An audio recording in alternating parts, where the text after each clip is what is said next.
Today I'd like to talk a little bit about portable video production, with the introduction of things like the iPhone and other portable media devices, but specifically your phone.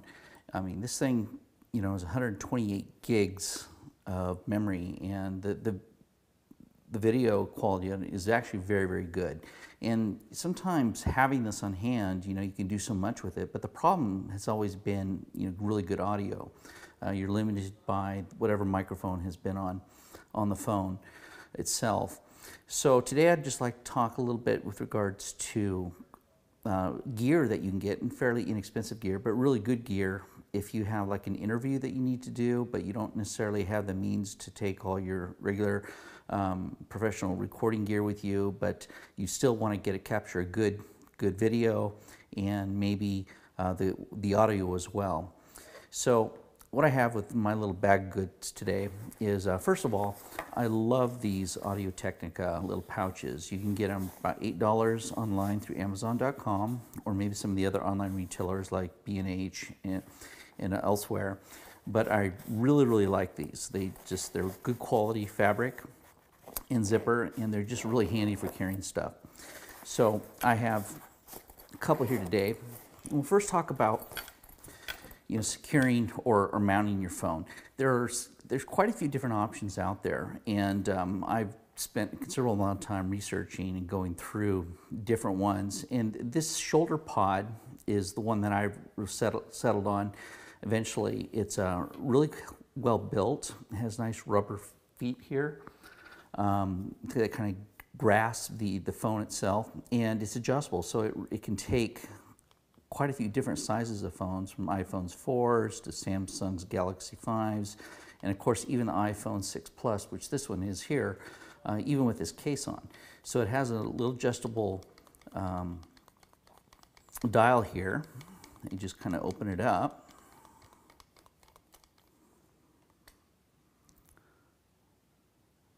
There, and then we just go ahead and tighten the top just enough to secure it, and that's actually pretty secure. You notice that it's not going to go anywhere.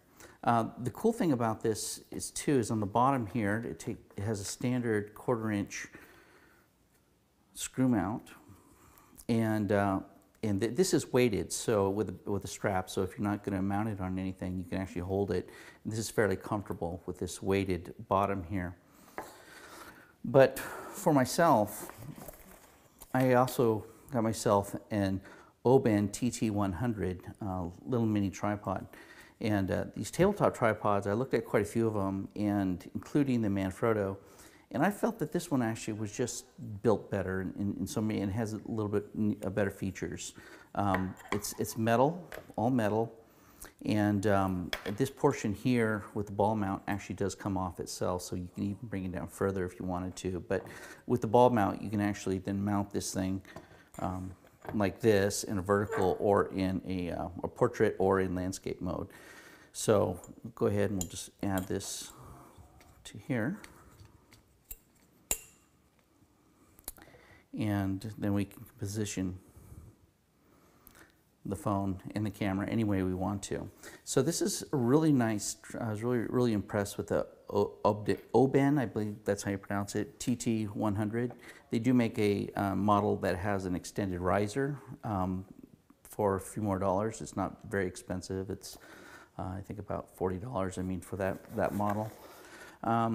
But this is fine in terms of mounting it, and there are other solutions out there, though this is the one I prefer. But the really big question is, how do you get really good audio, quality audio? And having a balanced mic is really all the difference in the world.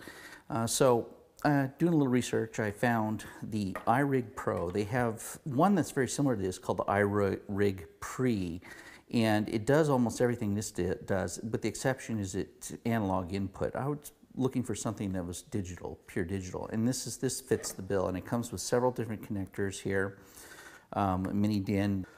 This one here plugs into the iPhone standard iOS, a new version, and they do have a legacy cable that comes with it. It also plugs into the older iOS devices, but this just plugs into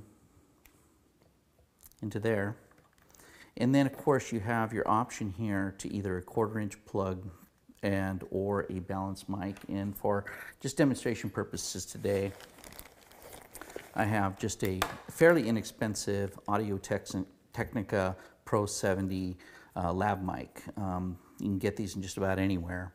And of course these operate, they do have a battery. They're fairly nice system. So if you're doing like an interview and something, this really would fit the bill. And then of course a XLR cable like this here, which you can pick up just about anywhere as well, any music store for about under $10.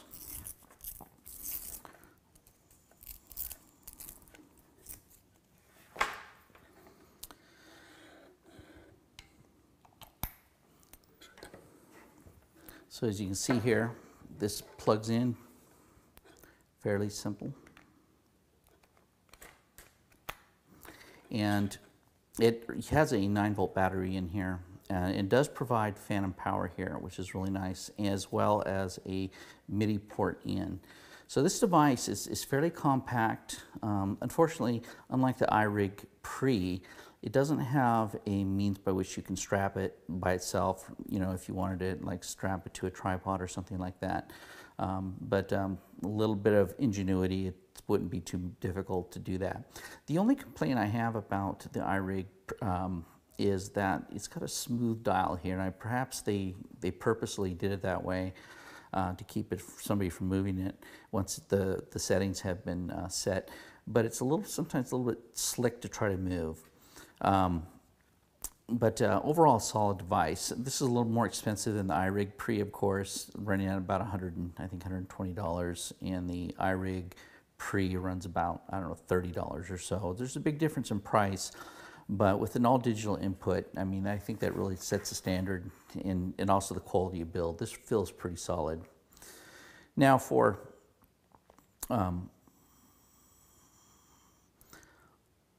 audio or video input, there you can use a standard Apple camera mode in the video, or you can bump it up and pay $8 and buy the Filmic Pro app. And this is a really solid app. I'm really been pleased with it in terms of this functionality. But you can see here that it gives all types of options for both audio settings and video settings alike. And just for this demonstration, I'm just going to show you, the benefits of having audio in, direct audio in. So we're going to turn this on and apply phantom power. And you can see the levels here go up as I talk. And so we don't get any clipping, obviously. But, you can see over here on the left-hand side, it's bringing the audio in. The levels are somewhat low at this point. Just bring it up a little bit more. Just got the orange light or yellow light here indicates getting a little bit of clipping. So probably about right there is a good indicator. If you have a gig that requires, where you don't have a lot of time to gather your gear, or you're, can't carry a lot with you, I mean, this is essentially all you need. Just a couple pouches worth of gear, maybe a cable, and you don't even have to have a cable. You can even use a wireless device like a Sennheiser or some of these others. Now, lighting too is critical, obviously. These are a wonderful device here. These are the Chinese made. They're called the HDV Z96, and you can get them on eBay and a bunch of other places. But these are LED lighting with magnetic filters on them. They come with an orange diffuser as well. Of course, with a standard, 1/4 inch there, and as far as power is concerned, you can use standard Sony lithium batteries, which come a dime a dozen, fairly inexpensive to buy, or just use regular AA batteries in here, or last case scenario, you can even plug in a power supply here for it. So you have multiple options, this little light, and of course it's a dimmable, so you can adjust the intensity of the light there. But you can see, adding that in the background, you can bring a couple of these with you, and then if you wanted to go any further, and bring a stand. These stands are real inexpensive. You can do that as well. So just showing you what I use when I go on a single shot and I don't have the means to carry a lot of stuff with me. You know, just my phone, a mini tripod, maybe and a mic and a cable, and then of course my iRig Pro to come with me. And of course everything's built in. I mean, the cameras or the recording capability, especially the iPhone 6 Plus, is quite a long time. You can practically shoot a whole motion picture film and then some on this. So it really makes it convenient. And now with the ability to put digital audio directly into your video is really the primary thing of excellence, because too often times nothing kills a good video with bad audio, and especially the clarity of the audio. So this will help remedy that completely. And really, in terms of cost, we're looking for all this gear, you know, probably right under about $200 for everything here, minus, I should say, the lav mic. Lav mics, you can, you know, they have all different kinds of flavors, and you can go, you know, over the top with an expensive one, but you can find some used ones that would probably work for you. But for the most part, you're looking at a setup about $200 that will give you the ability to just do a simple, high quality, somewhat high quality video, and you can of course render this and do any effects you need to in post. But anyway, I'd just like to share what my setup looks like. Anyway, I hope someone finds this useful, as and takes a little bit of the guesswork out of trying to figure things out by themselves. Thanks.